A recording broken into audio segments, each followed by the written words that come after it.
Oke, baik. Assalamualaikum warahmatullahi wabarakatuh. Salam sejahtera.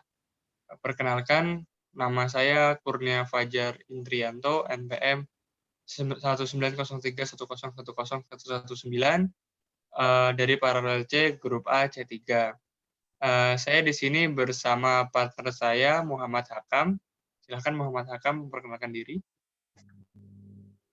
Baik, terima kasih. Saya Muhammad Hakam, NPM 190310100120. Oke, baik teman-teman.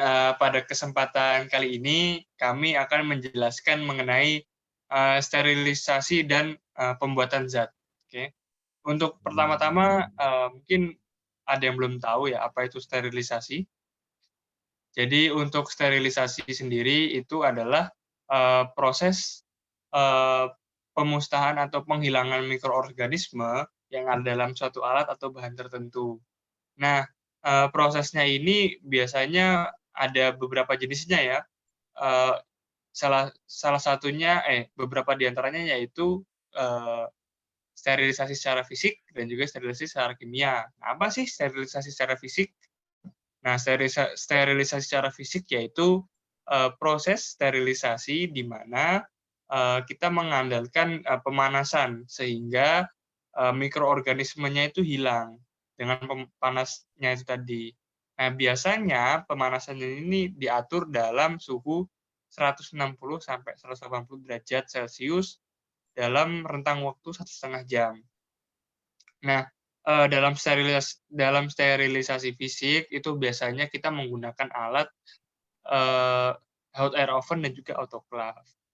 Nah, kedua alat ini, punya proses kerja yang berbeda ya dari masing-masingnya, nanti akan kita jelaskan juga. Nah, selain itu ada juga sterilisasi kimia, di mana, proses sterilisasinya ini melibatkan, bahan kimia yang sifatnya itu bisa membunuh, mikroorganisme yang menempel pada alat dan bahan. Jadi yang kita harapkan adalah pada saat dikontakkan dengan bahan kimia tersebut, itu akan membunuh mikroorganismenya, kurang lebih seperti itu. Oke, selanjutnya kita akan membahas mengenai prinsip kerja hot air oven. Jadi pada hot air oven ini prinsip kerjanya itu mengandalkan gelombang panas yang ada untuk melakukan proses sterilisasi. Nah, pada panas yang ada di hot oven ini mikroorganisme bisa terbunuh pada suhu 160 sampai 180 derajat Celcius. Nah, selanjutnya adalah prinsip kerja autoclave. Ya, sebetulnya proses sterilisasi pada autoclave dan juga hot air oven ini sama ya, sama-sama mengandalkan panas. Hanya bedanya pada autoclave ini kita menggunakan uap panas bertekanan dalam prosesnya. Jadi bukan gelombang panasnya langsung. Kurang lebih seperti itu bedanya. Oke. Selanjutnya ada yang namanya pasteurisasi. Jadi apa sih bedanya sterilisasi dan pasteurisasi? Seperti yang dijelaskan sebelumnya, bahwa sterilisasi itu kan merupakan, proses untuk menghilangkan mikroorganisme ya, melalui, tadi, ada yang dengan cara fisik ataupun kimia. Nah, kalau yang secara fisiknya, itu kita menggunakan suhu yang sangat tinggi kan, suhu sekitar 160 sampai 180 derajat Celcius. Nah, tetapi, ada beberapa alat nih yang memang tidak tahan, pada suhu segitu. Jadi semisal kita panaskan di suhu 160 sampai 180 derajat Celcius, itu bisa aja alatnya rusak atau alatnya meleleh. Itu kan bisa saja terjadi, tergantung, spesifikasi dari alat tersebut. Nah, lalu bagaimana caranya untuk mensterilisasi alat yang seperti itu? Nah, itu salah satunya yaitu menggunakan metode pasteurisasi. Jadi, pada pasteurisasi ini suhunya relatif lebih rendah dibanding, sterilisasi pada umumnya. Nah, sehingga pasteurisasi ini cocok digunakan untuk melakukan proses sterilisasi pada alat yang memang tidak tahan dan mudah rusak pada suhu tinggi. Oke. Selanjutnya kita akan membahas mengenai faktor-faktor apa saja sih yang akan mempengaruhi proses sterilisasi. Jadi teman-teman di sini ada 3 faktor, yaitu waktu, temperatur, dan kelembapan. Nah, dari ketiga faktor ini sebetulnya pengaruhnya yaitu kalau misalnya kita melakukan sterilisasi tapi 3 faktor ini kita tidak atur dengan baik sesuai dengan kondisi optimalnya, itu bisa ibaratnya membuat sterilisasi kita menjadi tidak efektif. Bisa saja bakterinya itu malah atau mikroorganismenya itu malah masih hidup, masih menyisa kayak gitu. Jadi untuk waktu, temperatur, dan kelembapan memang kita butuh ukuran yang optimal disesuaikan dengan spesifikasi dari alat atau bahan yang akan kita sterilkan. Nah, selanjutnya kenapa sih kok kita perlu mempelajari sterilisasi? Jadi sebetulnya teman-teman, sterilisasi ini sangat banyak aplikasinya di dalam kehidupan kita ya, khususnya di dunia industri. Hanya saja mungkin kita akan bahas mengenai aplikasinya dalam makanan kaleng atau proses pengalengan. Jadi untuk supaya menghilangkan mikroorganisme patogen pada kaleng, kita butuh sterilisasi terlebih dahulu. Supaya apa?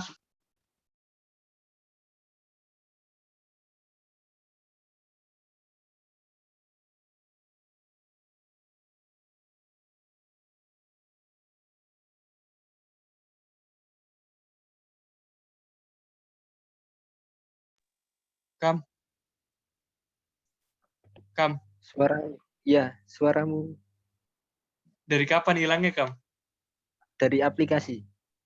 Tadi mau tak kode. Ya, gimana? Bisa dikat nggak ya? Apa? Bisa Mulai lagi. lagi ya. Nggak, ntar coba tak cut deh. Buat aplikasi aja. Mulai Ya, aplikasi. penjelasan dari awal. Ya. Jadi untuk aplikasi sterilisasi ini penting ya teman-teman, karena dalam aplikasinya sendiri sterilisasi ini banyak ya dalam kehidupan sehari-hari, khususnya di dunia industri. Nah, dalam dunia industri yang kita bahas kali ini adalah proses pengalengan. Jadi di mana pada saat prosesnya ini makanan yang ada dalam kaleng itu perlu kita sterilisasi untuk menghilangkan mikroorganisme patogen sehingga makanan tersebut aman ketika didistribusikan kepada konsumen. Oke, selanjutnya kita akan membahas mengenai pembuatan zat. Jadi pembuatan zat ini bertujuan untuk mempersiapkan zat-zat untuk pengecatan serta pemeriksaan beberapa percobaan selanjutnya seperti pengecatan pada zat warna renik dan lain sebagainya. Nah, mungkin untuk selanjutnya ini akan dijelaskan oleh partner saya yaitu Muhammad Akam. Ya, baik, terima kasih. Di sini saya akan menjelaskan mengenai pembuatan zat. Nah, untuk prosesnya ini, pembuatan zat dilakukan dengan penimbangan, kemudian dilakukan pelarutan untuk jenis bahan padatan, misal di sini itu kayak kristal violet, kemudian pada bahan cairan itu dilakukan pengenceran seperti kayak asid alkohol.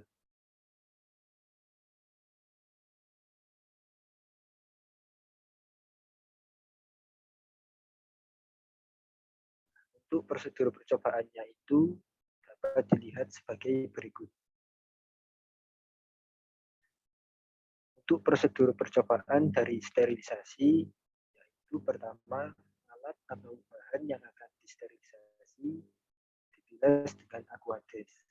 Kemudian disemprot menggunakan alkohol 70%. Kemudian setelah disemprot dengan alkohol, dibungkus menggunakan kertas coklat. Kenapa sih kok pakai kertas coklat?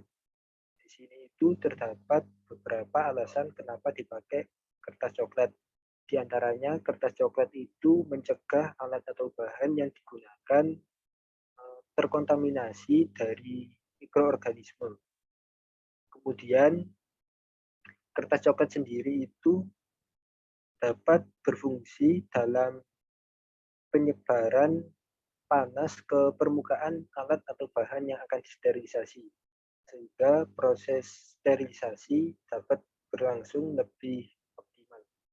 Nah, selanjutnya untuk langkah kedua yaitu memasukkan alat atau bahan ke dalam oven dengan durasi kurang lebih 1,5 jam pada 160 sampai 180 derajat Celcius. Pada variabel waktu dan temperatur tersebut, alat atau bahan di sini akan berada pada kondisi steril sehingga mikroorganisme dapat istilahnya itu dapat musnah. Next.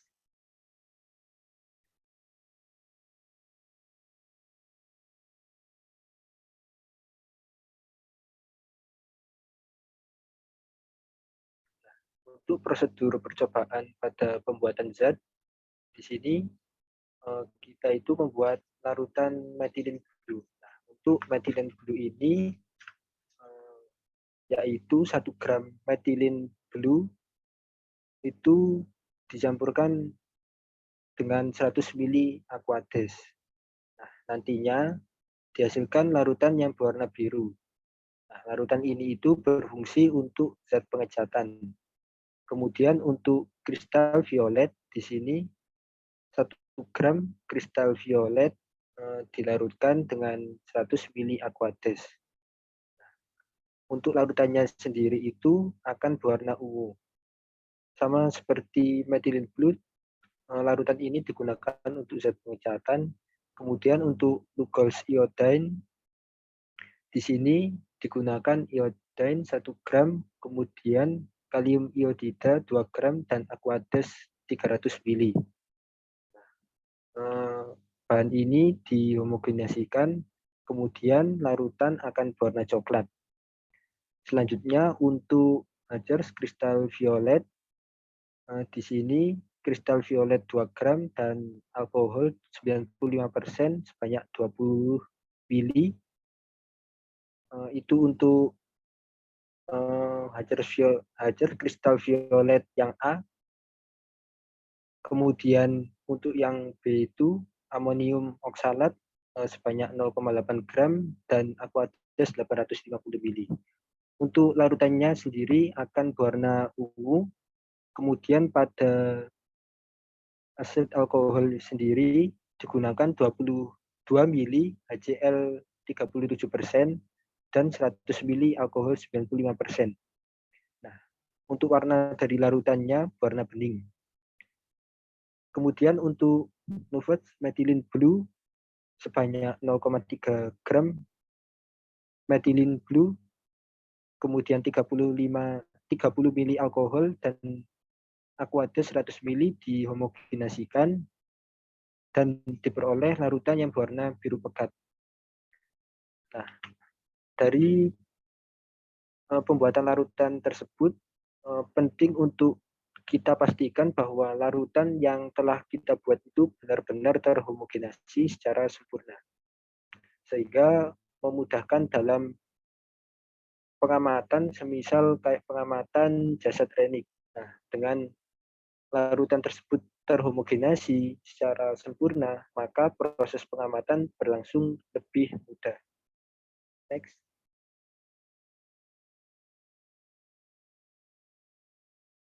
Nah, baik, dari percobaan sterilisasi dan pembuatan zat itu banyak sekali aplikasi dan penerapannya. Oleh karena itu, penting bagi kita sebagai mahasiswa teknik kimia untuk memahami konsep-konsep dari sterilisasi dan pembuatan zat sehingga kita dapat mengaplikasikannya dalam dunia industri sehingga diperoleh inovasi-inovasi baru dalam pemanfaatan dari konsep sterilisasi dan pembuatan zat. Sekian dari kami, kurang lebihnya kami mohon maaf yang sebesar-besarnya. Wassalamualaikum warahmatullahi wabarakatuh.